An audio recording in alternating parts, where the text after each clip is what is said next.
When the sirens start going, do you know what to do?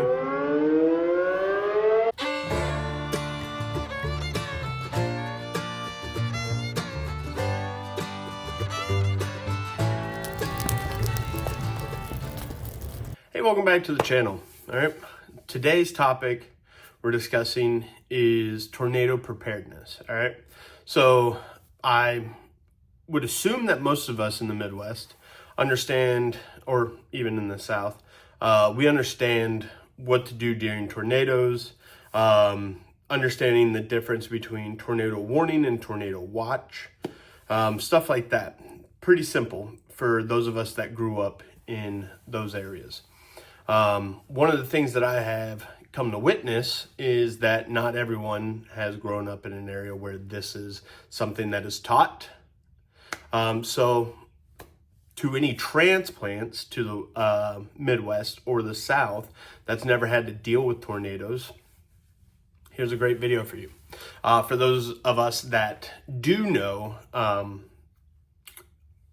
about tornadoes and stuff, and what to do during a tornado, this is just a refresher, and hopefully this helps you build a preparedness plan with your family. All right. So my family's plan is when a tornado siren goes off or we get the alert on our phone that there's a tornado in our area, my wife's job is to get our daughter and get her into the room that we have chosen as our lockdown space for this, which is my daughter's bathroom.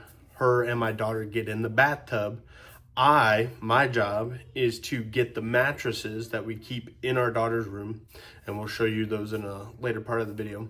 But we take those mattresses, put them on top of them, so that if there's any debris that falls or anything like that, they are covered in that bathroom until the event is over. I also grab a radio because I just keep it with another part of my kit. I should buy more, but I haven't got to that point yet. But this way I'm able to listen to the weather station while we are in the bathroom, whether cell phone coverage goes down or power outage or whatever may be the issue that causes me not to be able to understand what is going on.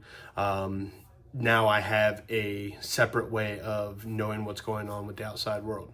All right, so those are just some of the things that I have right there. Other things that I have are medical, water, stuff like that is in the bathroom. Lights. So my daughter has a light because she's now old enough to where if she has a flashlight, she doesn't seem scared. I would recommend for any parents that have children, low looms, because they are going to shine it in their eyes and your eyes. So just understand low looms help save you. Headlamps, flashlights, chem lights, all those things. But everything that we have in there is kept under the bathroom sink. So there's a bunch of lights in there. There is the medical bag and all that. The mattresses are her old mattresses. All right. So when she was a baby, each stage of her life, she got a new bed, whether it went from just a small crib to a larger toddler bed to now she has a full-on bed herself.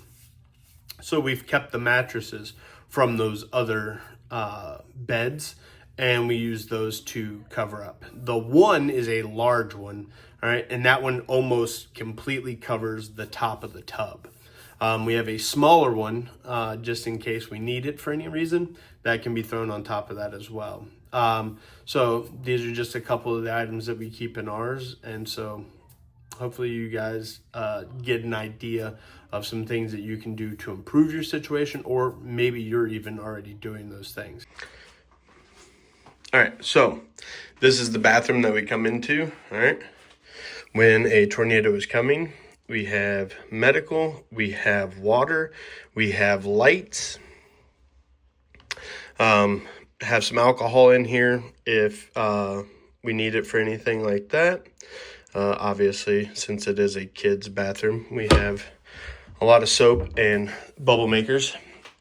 One of the things that my wife suggested was that we keep our daughter's old mattresses from each of her beds from different stages of her life so far, and they fit perfect. So, well, you can see that we have a kid's bathroom, but these are small enough and big enough to where one person can grab them.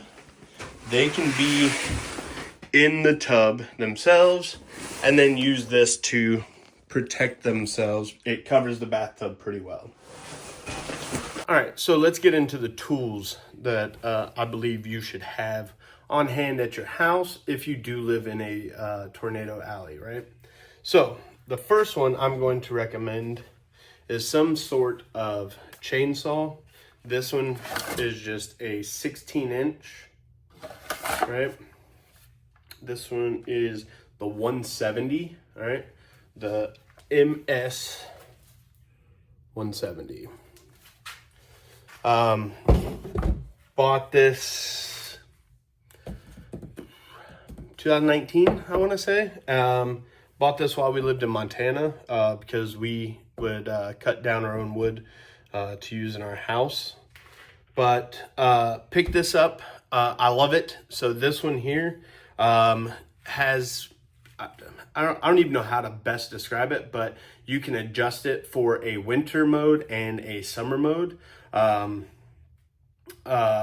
elevations. That's the reason why I got this, because sometimes we're down around like 4,000, 5,000 feet of elevation, and then sometimes we're up a little bit higher, closer to that 10,000 feet elevation when we were cutting down some trees. So it worked well for what I was doing. Since being in Ohio, it works wonderful. Just the same. This one was $180, I believe. And I've loved it ever since. Still have the same chain on there from the beginning. Buy the correct size file to the correct size teeth that you have, all right? The other things that you want to get, so this tool will come along with it, all right? Do not lose this, all right? Figure out some way to keep a hold of it, dummy cord it to something, any of those things, especially if we're not doing Wrangler Star things to where we need a full belt kit.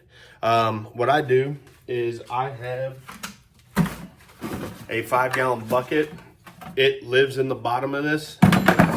So does the file that I need for sharpening the teeth. If I need to make a new 5-gallon batch of gas, these are in the bottom of this, and my bar chain oil is in the bottom of this, and it all is in a nice, neat carry along package, right? This is the bar chain oil or lubricant that I went with, all right? For any of you that are, I don't want to put things in the environment that aren't supposed to be in the environment. If you don't want to use this, you can use canola oil, all right? You can use vegetable oil, stuff like that. I will say when it gets colder, not your greatest friend, all right? So just heads up on that and a tip for you on that. Besides a chainsaw, the thing that I think you should get next, all right, is a picaroon. This one has seen better days. I need to break this head off of this aluminum shaft, probably put it on a wood shaft that won't bend as much, right? But I absolutely loved this one. It doesn't come like get deep sharp. It's sharp enough to like pick in there a little bit, but it doesn't go deep by any means. So I took and I grinded a little bit better of a pick into it, and it's able to sit up in there pretty well and do what I need to do. I still love this thing, even though it is nowhere near its original, somewhat straighter piece. But yeah, I'll probably break this thing apart and put the head on a wood shaft of some sort and go from there. I'll probably try and use this again because I like how well it helps grip, especially when you have a heavy piece that you're trying to move. But yeah, all this is to move lumber from one place to another without you having to pick up the entire log. So you can pop it in one end, scoot it over, and drag it out of the way. Most of this is to get stuff out of the road, out of your yard, off of your house, any of those things, all right? The other thing that I believe you should have is some sort of axe, all right? This one is 4.5 pound axe head. It's Collins axe. I prefer Collins axes for the basic homeowner, all right? I'll preface that. If you're one of those bushcraft people or you love a good axe, go buy whatever it is that you want to. But if you want a good axe in your home and you don't care where the axe came from, as long as it chops what you want it to chop, Collins is probably by far my favorite. It comes sharp, all right? Like Cobalt, well, I guess Fisker comes sharp as well. But your Cobalts, your Huskies, they all come with this weird grind, and it's never actually a full-fledged actual sharp grind on it. And I hate it, all right? Trying to regrind that yourself without like a bench grinder or anything else like that is a pain in the butt. So I prefer Collins's axes because it actually comes with a sharp axe head, right? This one is pretty old, you can tell, but I'm still able to keep the same bevel on this thing that I've had since I bought it, right? And it probably needs a tune-up, but yeah, I can't recommend them highly enough. I will say though, I don't like the carbon fiber handles over the wood. I had the 2.5 pound boy axe a while back, and I shattered the handle on it, and I needed something a little bit heavier to get through heavier wood because I didn't have a splitting maul at the time.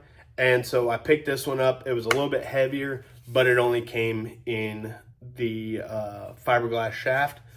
And since then, I have figured out that when this does go, there is a wood handle that I can trade this out with for this same size, right? So, like I said, for the money's worth and out of the box sharpness, Collins is going to be my go-to for that, all right?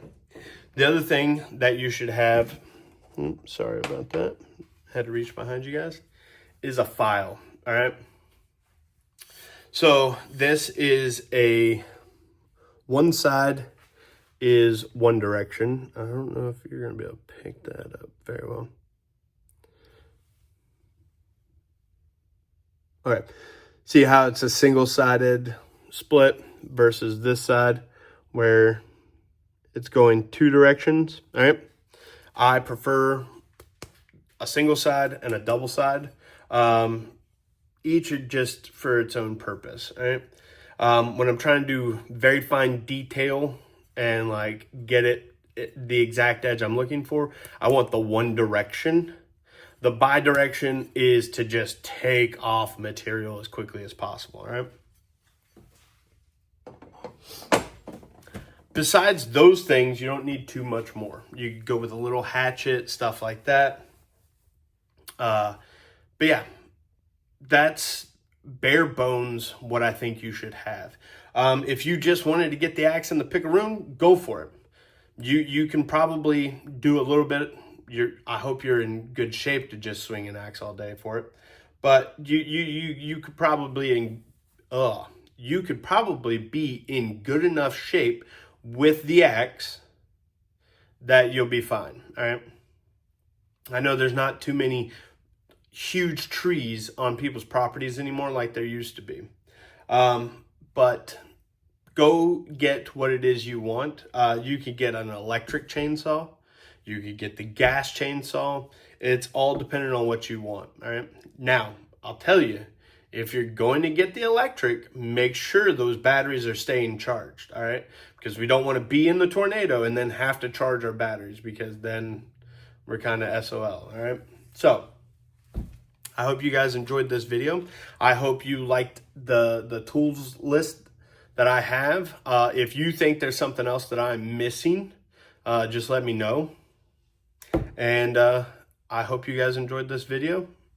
God bless. See you guys in the next video.